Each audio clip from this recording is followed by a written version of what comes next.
Atos dos Apóstolos, capítulo de número 10. E nós somos testemunhas de tudo o que ele fez na terra dos judeus e em Jerusalém, ao qual também tiraram a vida, pendurando-o no madeiro.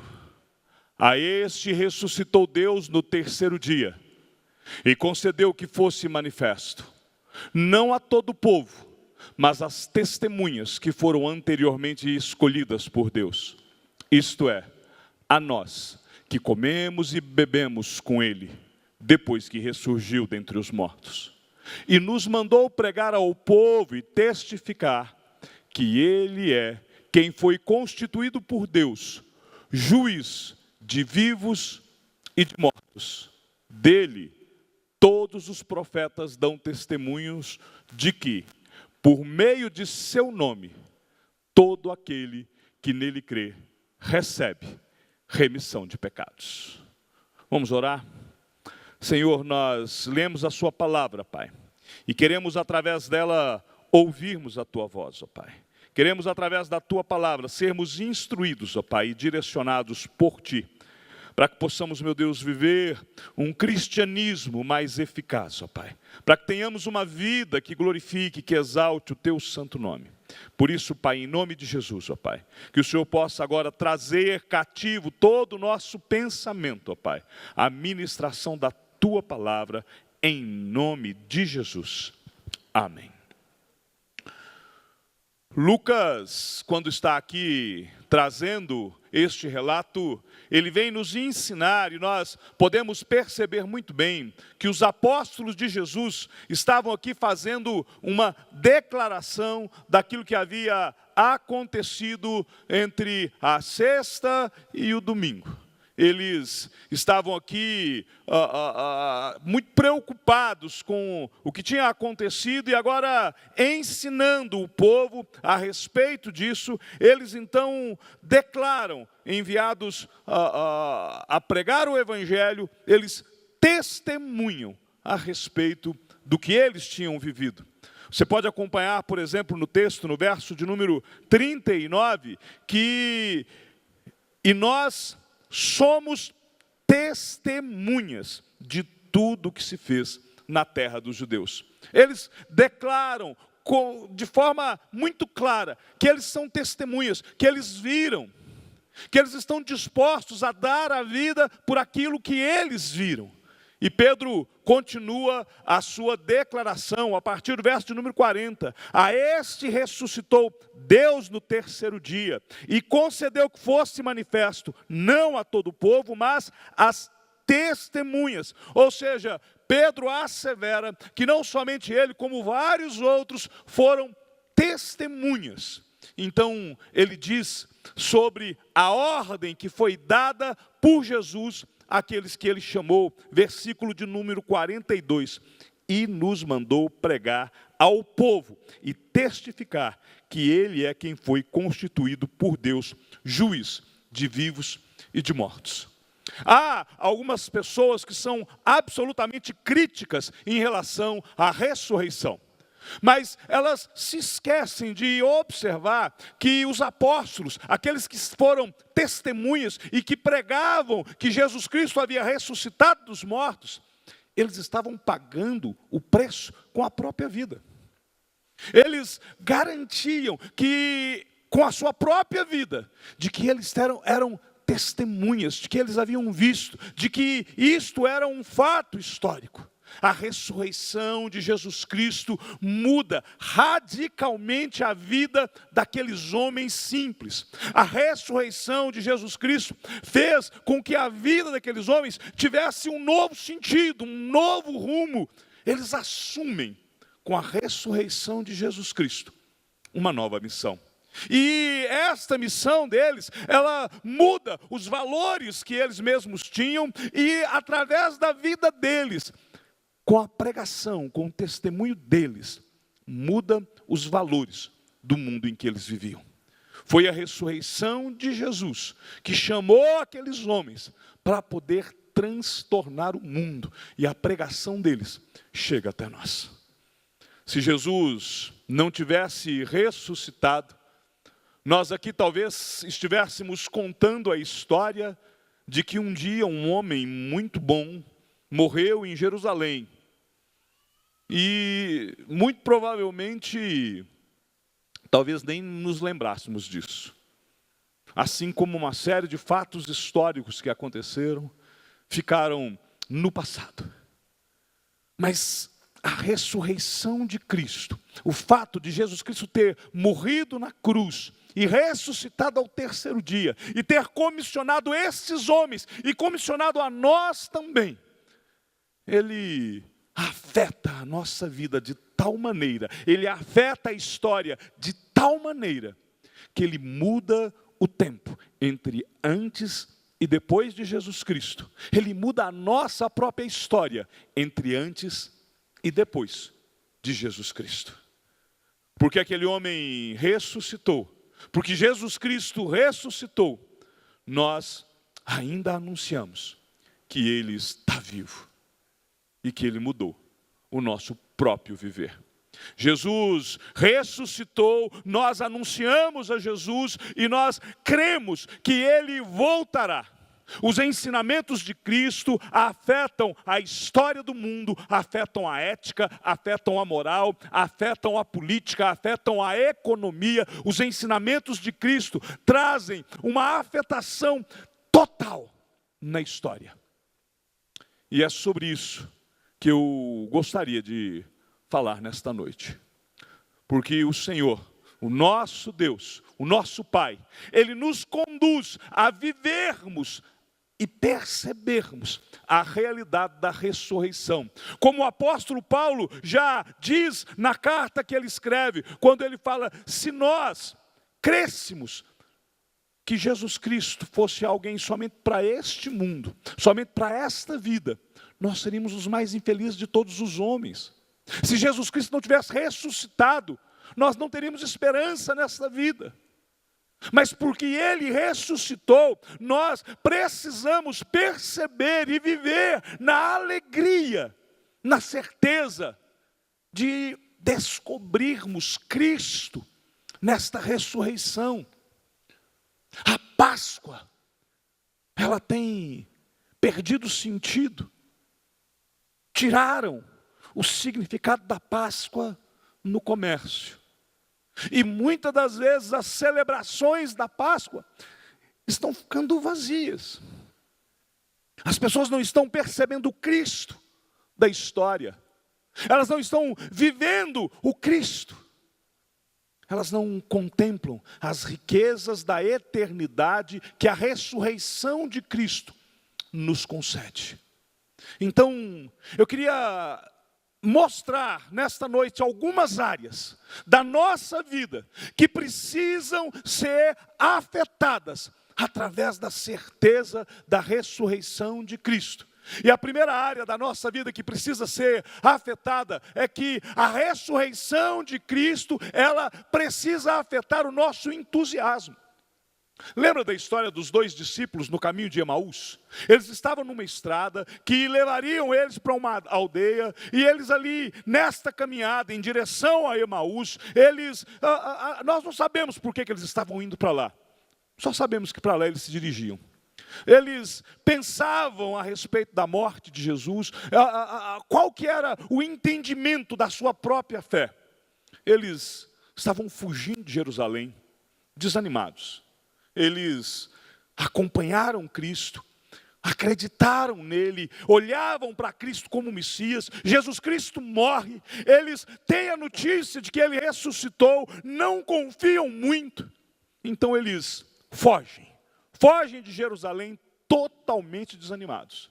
Mas enquanto eles estavam andando pelaquela estrada, Jesus aparece no meio deles e começa a questioná-los sobre onde iam, sobre os fatos que haviam acontecido na cidade de Jerusalém. Mas a tristeza deles era tão grande que eles não tiveram a capacidade de reconhecer que Jesus caminhava com eles. Até que num determinado momento, quando eles param para poder fazer uma refeição e percebem o partir do pão de Jesus, a maneira como Jesus dava graças, os olhos deles se abrem diante daquela nova realidade.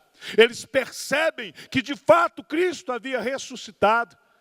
E aí Cristo desaparece de diante deles. E a ressurreição de Jesus afeta o entusiasmo daqueles homens. E agora, com o ânimo redobrado, eles voltam para Jerusalém com a certeza de que Jesus Cristo estava vivo. Olhe o que Lucas diz a respeito disso. E disseram um ao outro: porventura, não nos ardia o coração, quando com ele, pelo caminho, nos falava, quando nos expunha as Escrituras. A ressurreição de Cristo, a ministração de sua palavra, o caminhar junto de Jesus, fazia com que dentro deles alguma coisa acontecesse. Quantas vezes nós estamos desanimados, a ponto às vezes de chutar o balde, mas ao nos depararmos com os ensinamentos das Escrituras, ao sermos confrontados com a vida de Jesus, algo diferente acontece dentro de nós. Nós passamos a ter o nosso ânimo redobrado. A ressurreição de Cristo, ela afeta o nosso entusiasmo. A vida de Jesus Cristo, ela nos afeta. E nós precisamos desenvolver esse nosso entusiasmo para a vida, por mais difícil que seja o nosso caminho. Às vezes nós não percebemos a presença de Deus ao nosso lado, mas creia, Ele está constantemente ao nosso lado, na nossa caminhada. Ele está tornando vivas as palavras dele no nosso caminhar. Ele ilumina a nossa mente, Ele ilumina a nossa alma, Ele ilumina o nosso viver. A ressurreição de Jesus Cristo, a certeza de que Ele ressuscitou, precisa afetar o nosso entusiasmo.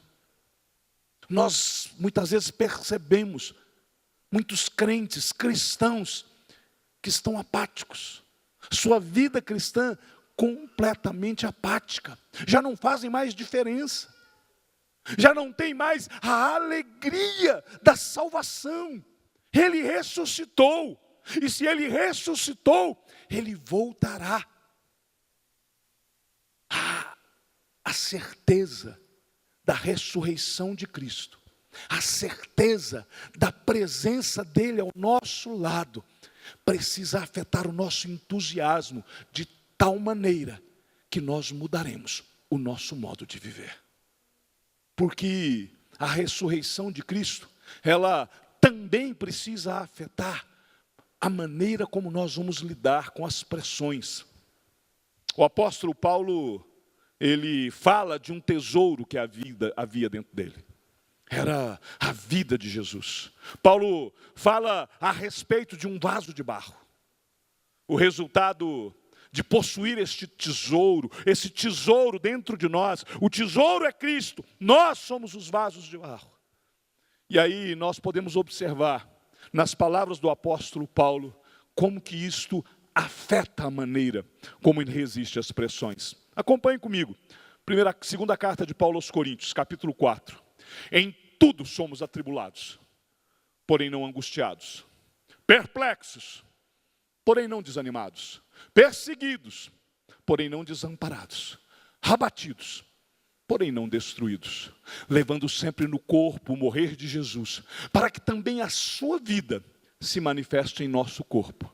Porque nós, que vivemos, somos sempre entregues à morte, por causa de Jesus. Para que também a vida de Jesus se manifeste em nossa carne mortal. De modo que em nós opera a morte, mas em vós a vida. Tendo, porém, o mesmo espírito de fé, como está escrito, eu criei, por isso é que falei. Também nós cremos, por isso também falamos. Sabendo que aquele que ressuscitou o Senhor Jesus, também nos ressuscitará com Jesus e nos apresentará convosco. Paulo mostra aqui algumas situações básicas da vida, de momentos de sofrimento, de aflição, e de como que a ação de Jesus a favor do ser humano transforma a maneira como ele vai resistir às pressões, afeta a maneira como ele vai lidar com as pressões. Por exemplo, Paulo deixa muito claro que no meio da aflição ele não será derrotado. A aflição é uma situação de grande aperto, que provoca agonia, mas Paulo tem a certeza que como Cristo venceu, como Cristo ressuscitou, ele não tinha motivo para acreditar numa derrota. Nós também não temos. A ressurreição de Cristo precisa afetar em nós a maneira como nós lidamos com as pressões. Outra coisa que Paulo vai mostrar naquele texto é que nós não seremos absorvidos pelo desespero. Em qualquer situação que nós não sabemos, que nós não temos uma direção, não sabemos por onde ir, por causa da vida do Cristo ressurreto, nós sempre encontraremos uma saída. Nós não estamos largados neste mundo. Nós temos um Deus que é por nós. Diante de muitos inimigos, jamais nos faltará um amigo. Porque a palavra de Deus diz que Ele é socorro bem presente nas nossas tribulações. A vida às vezes nos proporciona situações onde nós às vezes estamos rodeados de muitos inimigos. Que às vezes nós achamos que vai ser o nosso fim. Mas por causa de Jesus Cristo, ressurreto, alguém será movido por Ele para nos estender a mão. Ele é o socorro bem presente. Às vezes, nós até parecemos que estamos abatidos, temos ferimentos graves, mas nós não seremos destruídos. É promessa do Senhor. Paulo sofreu certa vez um apedrejamento, sofreu açoites, mas por causa da vida de Cristo ressurreto nele, por causa da certeza da ressurreição de Cristo, a ressurreição, esta certeza afeta de tal maneira a vida de Paulo, que isso lhe fortalece a fé. Muitas vezes nós somos feridos por pessoas que às vezes estão até ao nosso redor. Mas creia, se você está dentro do plano de Deus, se você tem caminhado junto com Deus, se você tem sido fiel ao Senhor, não há nenhum acaso na sua história. Ele está te conduzindo para um lugar melhor. Os ferimentos que são às vezes provocados na nossa trajetória, não serão a causa do nosso fim. A ressurreição de Cristo, ela precisa afetar o nosso entusiasmo, precisa afetar a maneira como nós recebemos as pressões, mas ela tem que afetar também a maneira como nós vamos compartilhar a nossa fé. Paulo e Silas estavam encarcerados na cidade de Filipos, e eles foram encarcerados porque estavam pregando, estavam anunciando o Evangelho. E por causa disso, eles foram acorrentados num calabouço. Os romanos o acorrentaram, o açoitaram, e ali eles tinham tudo para poder desistir. Mas olha como que a certeza da ressurreição de Cristo afeta a maneira como eles vão compartilhar a fé. Por volta da meia-noite, Paulo e Silas oravam e cantavam louvores a Deus. E os demais companheiros de prisão escutavam. De repente, sobreveio tamanho terremoto, que sacudiu os alicerces da prisão. Abriram-se todas as portas, soltaram-se as cadeias de todos. O carcereiro despertou do sono, e vendo abertas as portas do cárcere, puxando da espada ia suicidar-se, supondo que os presos tivessem fugido. Mas Paulo bradou em alta voz: não te faças nenhum mal, que todos aqui estamos. Então o carcereiro, tendo pedido uma luz, entrou precipitadamente e trêmulo, prostrou-se diante de Paulo e Silas. Depois, trazendo-os para fora, disse: Senhores, que devo fazer para que seja salvo? Responderam-lhe: crê no Senhor Jesus e serás salvo, tu e a tua casa. Percebam, eles haviam apanhado,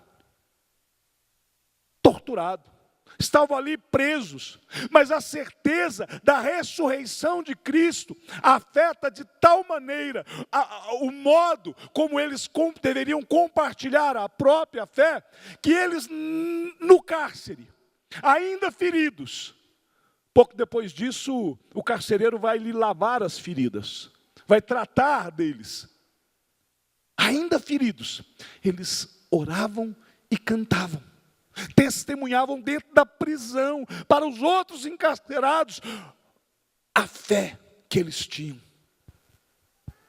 Nós vivemos no tempo do politicamente correto, e o politicamente correto tem sido talvez um dos piores venenos para a vida da igreja cristã, porque os crentes pararam de pregar o evangelho, pararam de anunciar que Jesus Cristo um dia veio ao mundo, pararam de dizer que aquele que nele não crê já está condenado ao inferno. Se você tem a certeza de que Jesus Cristo morreu na cruz por você, se você tem a certeza de que Ele ressuscitou, isto é um desafio, isso para nós é um estímulo, para que nós possamos compartilhar a nossa fé. A certeza da ressurreição de Cristo, ela tem de nos afetar, ela tem de trazer em nós esta convicção de tal maneira que eu vou compartilhar da minha fé.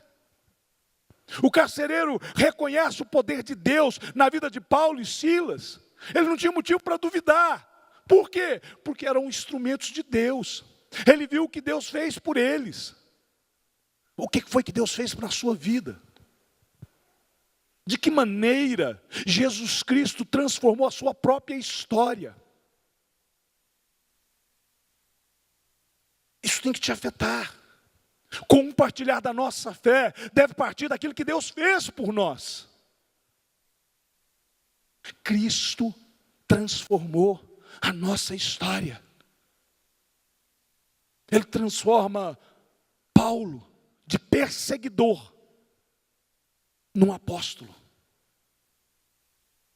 E nós então precisamos compartilhar a nossa fé, dizer às pessoas aquilo que Ele é em nós. Não são apenas palavras, isso é uma demonstração do poder de Deus nas nossas vidas. É através do compartilhar do evangelho, é através do compartilhar da palavra, é através da sua vida, da sua história. Como eu disse hoje de manhã, você é a carta viva, escrita por Deus, enviada ao mundo. Quando as pessoas conseguem enxergar que Deus está agindo em nós, elas vão abrir as suas almas para que o Espírito Santo possa convencê-las. Deus escolheu a loucura da pregação. E só a pregação do Evangelho é que pode transformar a vida das pessoas. A certeza da ressurreição de Cristo precisa te afetar o modo de você compartilhar a sua fé. Nós manifestaremos apenas aquilo que Deus fez em nós. Não serão palavras vazias, não serão boas ações. É o Evangelho, o poder de Deus para a salvação de todo aquele que crê. A minha palavra, a minha pregação não pode consistir em linguagem persuasiva de pura sabedoria, mas diz o apóstolo Paulo que é em demonstração do Espírito e do poder de Deus. Você é templo do Espírito Santo. O poder de Deus opera em você. Ele te resgatou das trevas, te transportou para o reino do Filho do seu amor, para que você possa compartilhar a sua fé. Não feche a tua boca, não feche os teus lábios. Anuncie Jesus Cristo, porque a ressurreição de Cristo, ela também precisa afetar o nosso dia a dia. Novamente eu quero voltar a dizer aqui, o seu dia tem de ser vivido para a glória de Deus. A maneira como você reage durante o seu dia precisa ser para a glória de Deus. Nem sempre na vida nós vamos ter tudo o que queremos. Nem sempre na vida nós teremos as coisas que nós acreditamos que vão trazer felicidade. Mas existe uma diferença entre felicidade e bem-estar. E muitas das vezes nós confundimos as duas coisas. Talvez o sonho da sua vida é comprar um carro zero, comprar um carro novo. E aí você realiza esse sonho, e você vai lá e você conquista. E quando você está de posse deste carro novo, você pega e fala assim, agora sim eu sou feliz. Na realidade, o que você está desfrutando é um momento de bom-estar. É uma felicidade momentânea, né? Que você teve porque você adquiriu um bem. Mas isso não sustenta a sua felicidade. Felicidade é muito mais do que possuir ou obter coisas. Isso é bem-estar. Felicidade é um estado de mente e de espírito. Olha o apóstolo Paulo e Silas, encarcerados, espancados, dentro da prisão, estavam lá, cantando louvores, exaltando o nome de Deus. Só existe felicidade nos valores que Deus nos concede. Quando nós compreendermos quem de fato nós somos, quando nós compreendermos que por que nós existimos, nós compreenderemos a razão da nossa existência e vamos ser pessoas felizes. Jesus, ao demonstrar grandes tristezas pela incredulidade das pessoas ao seu redor, não aceitando os seus ensinamentos, ainda assim ele era uma pessoa feliz. Porque ele sabia qual era o seu propósito. Ele não tinha onde reclinar a cabeça. Mas ele descansava, ele era feliz. A felicidade era fruto do seu relacionamento com Deus. Veja como que a verdade do relacionamento com Deus afeta a vida do próprio Paulo. Filipenses. Digo isto, não por causa da pobreza. Porque aprendi a viver contente em toda e qualquer situação. Tanto sei estar humilhado, como também ser honrado. De tudo e em todas as circunstâncias, já tenho experiência, tanto de fartura, como de fome, assim de abundância, como de escassez. Tudo posso, naquele que me fortalece. Sabe onde Paulo estava quando ele escreve essa carta? Na prisão, acorrentado. E Paulo está dizendo, olha, né, eu posso todas as coisas naquele que me fortalece. É nessa carta que Paulo vai dizer, alegrai-vos no Senhor. Outra vez vos digo, alegrai-vos. A alegria na carta aos Filipenses, ela é uma constante. E ela não dependia da circunstância de Paulo. O dia a dia de Paulo não era afetado pelas circunstâncias da vida. O dia a dia de Paulo era afetado pela certeza de Cristo vivendo em seu interior. É algo que nós precisamos aprender e que infelizmente muitas pessoas já não pensam assim.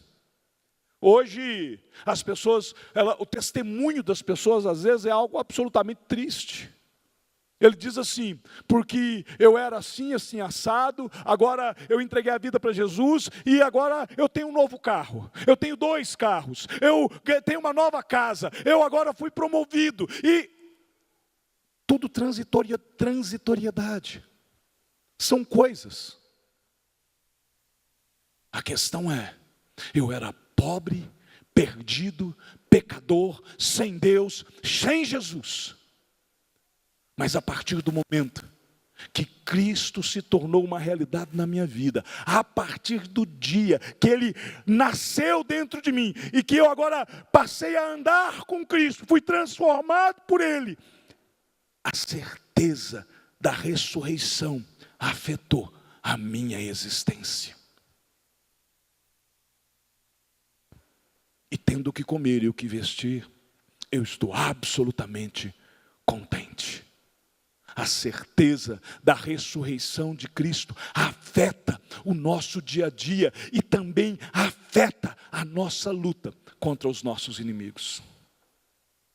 A palavra de Deus nos ensina que a nossa luta não é contra a carne, não é contra sangue, é contra principados, potestades, é contra os dominadores deste mundo tenebroso, é contra as forças espirituais do mal nas regiões celestes. A ação do inimigo é nos destruir, quer seja no mundo físico, quer seja no mundo espiritual. O apóstolo Paulo, escrevendo aos Romanos, ele diz assim: quem os condenará? É Cristo Jesus quem morreu, ou antes, quem ressuscitou, o qual está à direita de Deus e também intercede por nós. Quem nos separará do amor de Cristo? Será tribulação? Ou angústia? Ou perseguição? Ou fome? Ou nudez? Ou perigo? Ou espada? Como está escrito, por amor de ti, somos entregues à morte o dia todo. Somos considerados como ovelhas para o matadouro. Em todas estas coisas, porém, somos mais que vencedores por meio daquele que nos amou. Porque eu estou bem certo de que nem a morte, nem a vida, nem os anjos, nem os principados, nem as coisas do presente, nem do porvir, nem os poderes, nem a altura, nem a profundidade, nem qualquer outra criatura poderá separar-nos do amor de Deus que está em Cristo Jesus, nosso Senhor. A ressurreição de Cristo afeta a nossa luta contra os nossos inimigos. Não são as situações, não são as circunstâncias. O inimigo é inimigo, ele vai agir contra nós. Mas o que Paulo fala de Jesus Cristo é aquilo que faz o nosso favor diante do Pai. É diante da vida que nos oferece situações, circunstâncias negativas que às vezes querem nos conduzir à destruição. Mas nós temos a certeza que Paulo tinha. Nada, nem ninguém pode nos separar do amor de Deus que está em Cristo Jesus. Se nós estamos em Cristo, se nós temos a certeza do amor de Deus por nós, nada nos separará do amor de Cristo. Nós não somos dignos da proteção de Deus, mas aquilo que Ele colocou em nós é o Espírito Santo que habita em nós. Nós não merecemos absolutamente nada de Deus, não há absolutamente nada em nós, mas aquilo que Ele colocou em nós. O que temos? A certeza de que Jesus Cristo um dia morreu na cruz e ressuscitou para nos salvar. É isso que dá valor àquilo que somos. Não há valor intrínseco em nós mesmos. O nosso valor está no preço que foi pago por nossas vidas. Você foi comprado por preço. E é este o valor que Deus te deu. Nós precisamos entender e viver de acordo com aquilo que Deus deu por nós. A ressurreição de Cristo, ela tem de nos afetar de tal maneira que vai afetar o nosso entusiasmo, vai afetar a maneira como nós lidamos com pressões, vai afetar o modo como nós compartilhamos a nossa fé, vai afetar o nosso dia e vai afetar a nossa luta contra os inimigos. Pessoas que apenas frequentam a igreja, que dizem que são salvas, acreditam que um dia Jesus veio ao mundo, acreditam que Jesus ressuscitou, elas celebram a Páscoa, mas elas não fazem diferença alguma. Essa certeza que elas têm não lhes afeta em nada. Olha só, o diabo crê que Jesus existe. O diabo crê que um dia Jesus veio ao mundo. O diabo crê que Jesus morreu na cruz. O diabo crê que Jesus ressuscitou. Mas absolutamente nada disso lhe afeta, lhe transforma. Crer é diferente de ter fé. Ter fé de uma entrega total e irrestrita. Tem muita gente que está infeliz, derrotado, angustiado, perdido, desanimado, roubando, matando, suicidando-se. Mas elas não foram afetadas por Cristo. O Senhor Jesus disse que as portas do inferno não prevaleceriam contra a igreja. Isso quer dizer que a igreja tem que marchar contra as portas do inferno. Não são as portas que atacam a igreja, é a igreja que ataca as portas e as portas não prevalecem, porque a igreja é afetada pela fé que Jesus Cristo é Senhor e Deus. Ela é afetada e ela não se deixa mais ser afetada pelo desânimo, porque agora ela tem entusiasmo. Ela não deixa de ser mais afetada pelas pressões, porque agora ela tem a certeza de que Cristo é vitorioso. Ela não se deixa mais ser afetada pela timidez de dizer que Jesus é o Cristo, porque mudou a sua própria história, então elas compartilham a sua fé. Elas não se deixam mais serem afetadas pelos fracassos do dia a dia, pelas tristezas do dia a dia, porque ela sabe que tudo isso são questões transitórias. Ela não se abate mais diante do inimigo, porque ela sabe que Jesus Cristo já venceu. Hoje, você tem a oportunidade de poder dizer: a ressurreição de Jesus Cristo afetou a minha existência, Jesus Cristo mudou o meu viver, e eu saio daqui disposto a obedecer e a fazer diferença aonde quer que eu estiver. Dê esta alegria ao seu próprio coração. Não viva apenas com as suas forças. Receba os benefícios da vida de Cristo, porque isso certamente afetará a sua própria existência. Amém. Senhor, nós expomos a sua palavra, Pai, e te pedimos em nome de Jesus, ó Pai, que ela afete o nosso viver, ó Pai. Em nome de Jesus, que o Senhor nos leve a cumprir o teu chamado, aonde quer que nós estejamos, vivendo para a sua glória, certos de que o teu Filho ressuscitou e de que um dia ele voltará para nos buscar. Amém.